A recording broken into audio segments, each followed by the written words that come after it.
प्रश्न 20। एक चतुर्भुजाकार खेत का क्षेत्रफल 486 वर्ग मीटर है तथा इसका एक विकर्ण 36 मीटर है। इस विकर्ण पर सम्मुख शीर्षों से डाले गए लंबों का अनुपात 4:5 है, तो शीर्ष लंबों की लंबाई ज्ञात करें। तो पहले हम इसका चित्र बना लेते हैं। तो कह रहा है एक चतुर्भुजाकार खेत है, ठीक है। तो चतुर्भुजाकार मतलब चतुर्भुज जैसा है।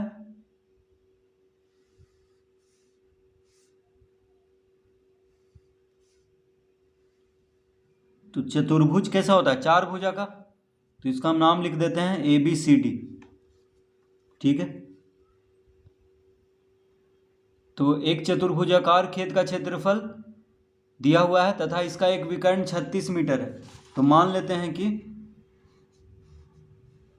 AC जो है इस खेत का विकर्ण है, ठीक है। अब कह रहा है कि इस विकर्ण पर सम्मुख शीर्षों से डाले गए लंबों का अनुपात। तो देखिए AC क्या है? इस चतुर्भुज का विकर्ण है AC। तो ABCD एक चतुर्भुज है या चतुर्भुजाकार खेत है, ये भी हम मान सकते हैं। तो चतुर्भुजाकार खेत चतुर्भुज जैसा ही होगा। तो ABCD क्या हो गया? एक चतुर्भुज। तो ABCD एक चतुर्भुज है तो AC हो गया विकर्ण। अब देखिए विकर्ण के सम्मुख शीर्ष, तो विकर्ण के सम्मुख शीर्ष कौन कौन है? एक तो B हो गया। देखिए विकर्ण AC के सम्मुख शीर्ष हो गया B, विकर्ण AC के सम्मुख शीर्ष हो गया D। तो कह रहा है कि विकर्ण AC के सम्मुख शीर्षों से डाले गए शीर्ष लंबों का अनुपात दिया हुआ है। तो देखिए पहले हम शीर्ष लंब बना लेते हैं यहाँ। तो D से एक लंब खींचना है, यानी शीर्ष लंब खींचना है AC पर यानी विकर्ण पर, और B से एक लंब खींचना है AC पर, ठीक है। तो लंब का मतलब क्या हो गया? 90 डिग्री का कोण बनेगा AC पर। उसी तरह से यहाँ पे भी। अब इसको हम नाम देते हैं DM, इसको नाम देते हैं BN।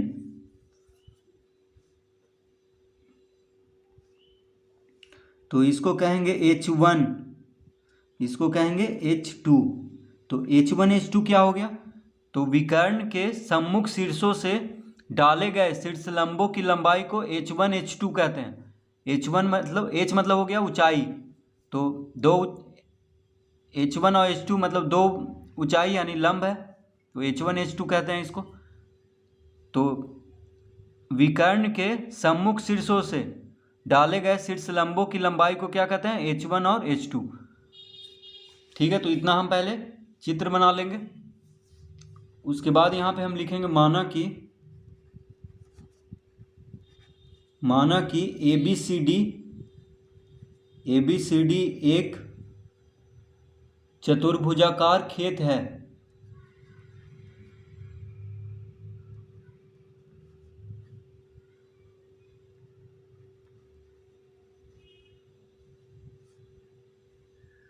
माना कि ABCD एक चतुर्भुजाकार खेत है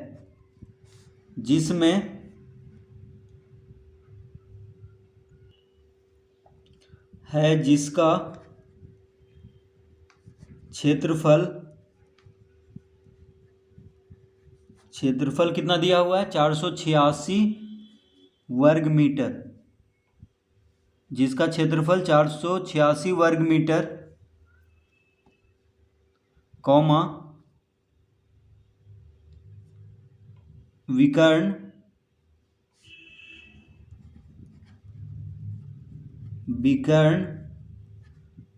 D बराबर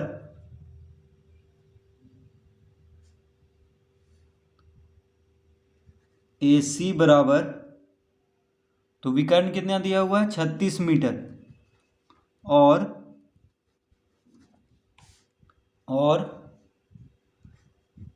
H1 अनुपात H2 बराबर दिया हुआ है 4:5, ठीक है। तो इतना दिया हुआ है, क्षेत्रफल दिया हुआ है। विकर्ण को D से लिखते हैं। देखिए विकर्ण को D से लिखते हैं, इसीलिए यहाँ पे कोष्टक में D लिख लिए हैं। सूत्र में विकर्ण को डी से लिखा गया है, ठीक है, इसलिए यहाँ पे हम डी लिख दिए हैं ताकि समझने में आसानी हो। और विकर्ण के सम्मुख शीर्षों से डाले गए शीर्ष लंबों की लंबाई को क्या से लिखते हैं, H1 और H2 से, जो कि अनुपात में दिया हुआ है, कितना, 4:5। तो शीर्ष लंबों की लंबाई ज्ञात करें, यानी H1 H2 हमको निकालना है।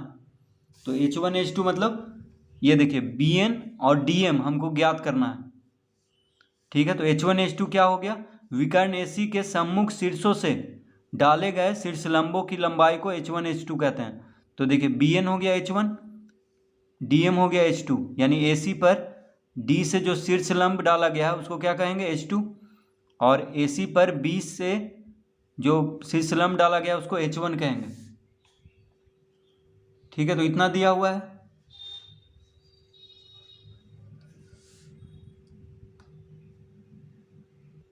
तो यहां पे लिखेंगे चूंकि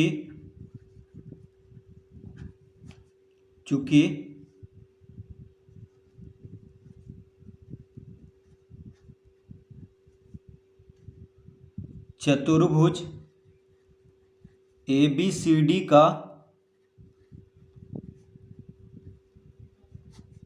क्षेत्रफल बराबर दिया हुआ है कितना, 486 वर्ग मीटर।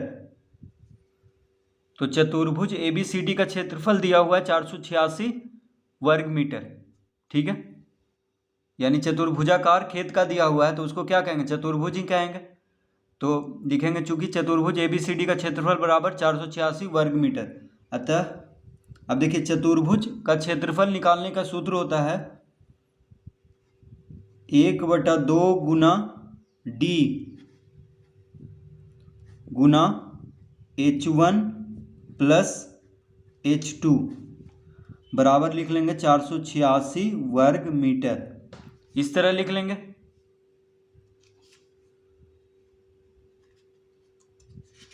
ठीक है। तो चतुर्भुज ABCD का क्षेत्रफल दिया हुआ है 486 वर्ग मीटर।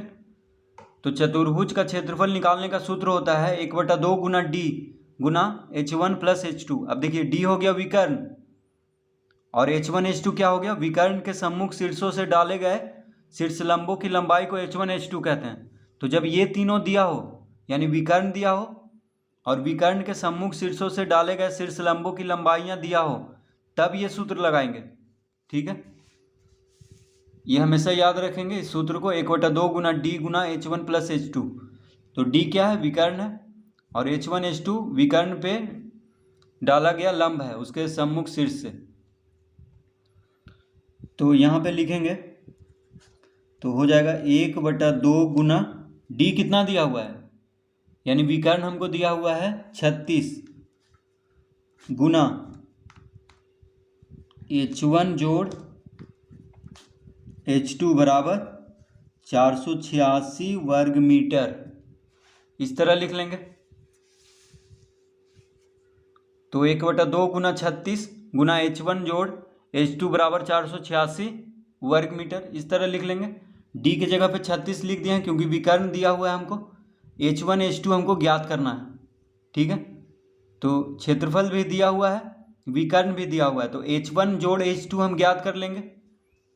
अब देखिए 2 से 36 काट देंगे, 18 दूना 36, ठीक है। 18 दूना क्या होगा, 36। तो यहाँ पे 2 से 36 काट देंगे 18 बार में, तो हो गया 18 गुना H1 जोड़ H2 बराबर 486 वर्ग मीटर, इस तरह लिख लेंगे। अतः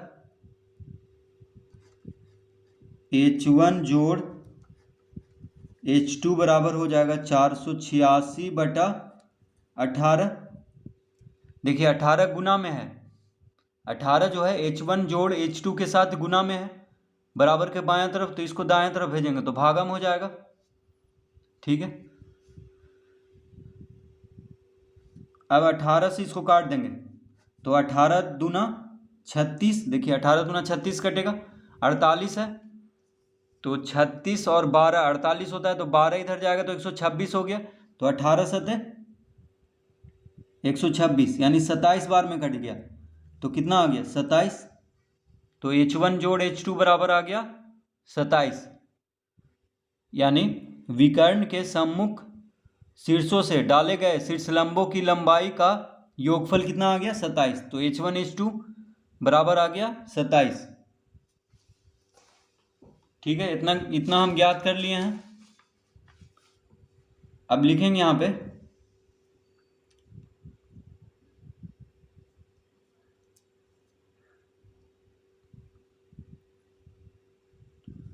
चूंकि H1 अनुपात H2 बराबर कितना दिया हुआ है 4:5। देखिए हम अभी क्या ज्ञात किए हैं, H1 और H2 का योगफल ज्ञात किए हैं 27, लेकिन प्रश्न में दिया हुआ है H1 अनुपात H2 कितना दिया हुआ है 4:5, यानी दोनों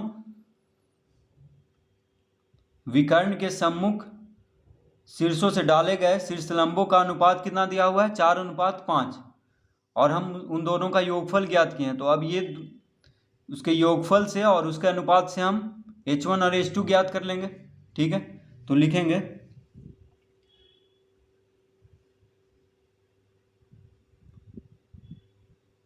अतः अनुपात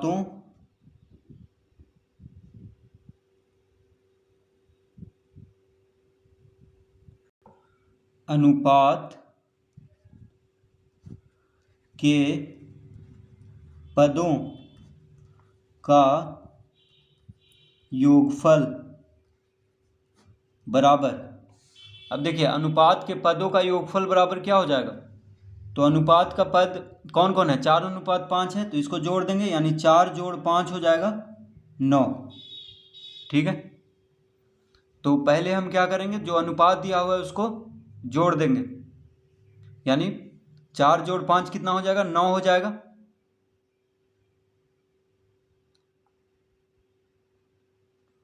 ठीक है, तो अब हम लिखेंगे अतः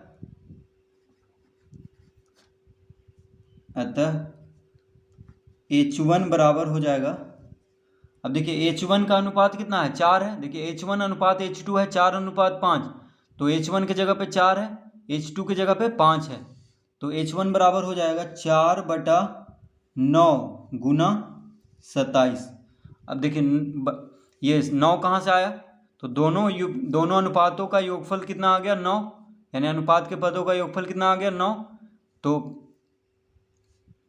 और पहला अनुपात है 4, तो 4 को 9 से भाग देंगे, 9 कहाँ से आया दोनों को जोड़ करके 27 से गुना कर देंगे, तो 27 कहाँ से आया, तो देखिए H1 जोड़ H2 कितना आ गया 27।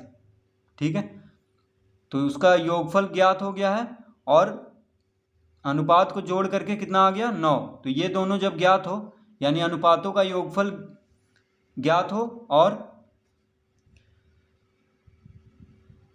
अनुपात के पदों का योगफल ज्ञात हो और दोनों का योगफल ज्ञात हो, ठीक है H1 H2 का, तो ये तो हो गया अनुपात के पदों का योगफल, लेकिन दोनों को जोड़ने पे कितना आ रहा है 27 आ रहा है। तो जब ये दोनों ज्ञात हो तो हम आसानी से निकाल सकते हैं।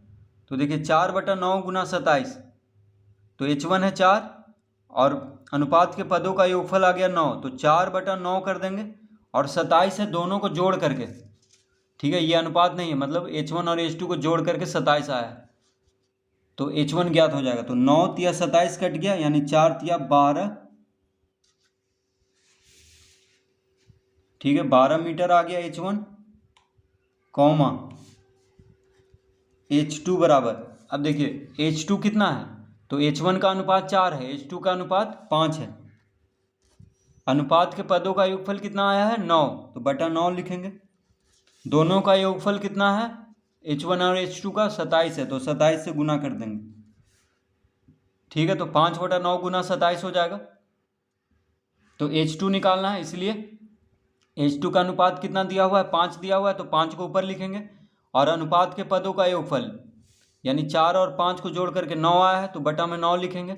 27 कहाँ से आया, तो 27 यहाँ से आया, H1 जोड़ H2 बराबर 27 आया है, तो 5/9 गुना 27 लिखेंगे। 9 तिया 27 कट गया, 5 तिया 15 मीटर। क्या पूछ रहा था यहाँ पे, तो शीर्ष लंबों की लंबाई ज्ञात करें। तो देखिए शीर्ष लंबों की लंबाई हो गया 12 मीटर और 15 मीटर। तो लिखेंगे अतः शीर्ष लंबों